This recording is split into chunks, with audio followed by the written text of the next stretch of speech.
President of News for Google, Richard Gingras. Thank you for being here. By the way, just a note for those who are observing, is that all the witnesses here today are here voluntarily. We have not subpoenaed anyone to appear at this hearing. We did ask for a representative from Meta, and they have declined to provide a representative. So, having said that, Mr. Gingras, the floor is yours. Good afternoon, Chair Umberg, State Senators, Assemblywoman Wicks, and members of the committee. And I thank you very much for the opportunity to be here, and delighted to be here. My name is Richard Gingras. I am Google's Vice President for News. I have served in that role for over a decade, working in close collaboration with the journalism community to guide our efforts to drive innovation, to provide new tools, and to train 500,000 journalists on subjects ranging from journalist security to audience development. I'm also a former publisher. In 1995, I provided the initial funding for the web's first digital news offering in Salon.com and led Salon as publisher for several years. So I'm keenly aware of both the challenges and the opportunities the internet presents to journalists and publishers. Today, we are considering serious questions regarding the future of news. It's important to understand both how we got here and where we might go. The internet, as you know, made it easy for anyone in the world to access a world of information. It also put a printing press in everyone's hands, enabling diverse voices to express themselves to every person in the world, or more precisely, to anyone willing to listen. Not surprisingly, the existence of the internet has changed the world of publishing. The competitive internet environment brought challenges for print and legacy news publishers. The vast marketplace of information that is the web changed the information-seeking behaviors of all of us. Daily regional newspapers went from being the internet of their communities in 1985 to being one of hundreds of thousands of sources available from around the world. The internet also changed the marketplace for advertising. Before the internet, a typical American metropolitan newspaper derived roughly 90% of its revenue from advertising. But as consumer behavior changed, advertising dollars also shifted. That means that the ad revenue generated by classifieds, for example, department store ads, supermarket ads, which was a majority of a traditional newspaper's revenue, is no longer what it once was for news companies. Since 1998, thank you. I'm just trying to turn that down. Turn this off, sorry. Since 1998, Google's mission has been to make the world's information universally accessible and useful. Yeah, sorry, I'm trying to take that down, but I can't. Yeah, it's not a. If I could get to the mouse. Yep. Thank you. Sorry about that.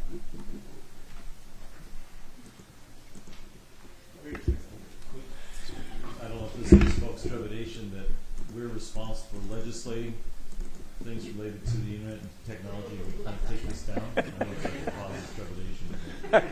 I'll be pleased to help with that if I can. Connecting users to news that matters to them and supporting journalism are consistent with Google's mission. Every time someone searches for news via Google, we provide links to web pages and a short snippet of text that the user can access after clicking on the link and visiting the publisher's website. Website owners, including news publishers, decide whether we are able to link to their site in a fairly granular fashion and what, if anything, can be used in the extract. While news-seeking queries on Google search account for under 2% of total queries, search and Google News drive billions of interactions with news content globally. Furthermore, news queries very rarely attract the interest of advertisers. In fact, we don't run ads on Google News or on the News Results tab on Google Search. Nearly all the ads people see on Google are on searches with commercial intent, like buying shoes or kitchen appliances or finding a plumber, and not from news-seeking queries. We only make money also if ads are useful and relevant and clicked on by the user. You can think of search as the largest newsstand on earth. And unlike the world of print, where 30% of a publisher's operating expenses go towards distribution, including paying newsstands, Google sends this traffic to publishers for free, connecting users to news websites more than 24 billion times per month. This traffic, in turn, helps publishers make money by showing ads or attracting new subscribers. Deloitte estimates that each click on a link from Google search is worth 5 to 7 cents to a news publisher. If you do that calculation, those 24 billion visits are worth well over $1.5 billion per month to publishers around the world. For over 2 decades, Google has worked collaboratively with journalists and publishers by providing tools, training, and resources to grow audience, drive revenue, and support the work of journalists. Today, Google is one of the biggest financial supporters of journalism around the world, and our efforts have a singular theme: innovation. Google works to promote consumer engagement with news by developing tools to highlight useful and relevant news sources. We've worked to elevate original reporting in search and to improve how we present results on developing news stories to help people better understand fast-moving topics. We've developed tools for publishers like Reader Revenue Manager, which helps publishers drive new subscribers and engage existing subscribers across the web. Today, this tool is used by more than 900 publishers around the world and supports their efforts to connect with more than 900,000 new paid subscribers. Our licensing program and product experience for news organizations, Google News Showcase, operates in 24 countries and has more than 2,500 participating publications.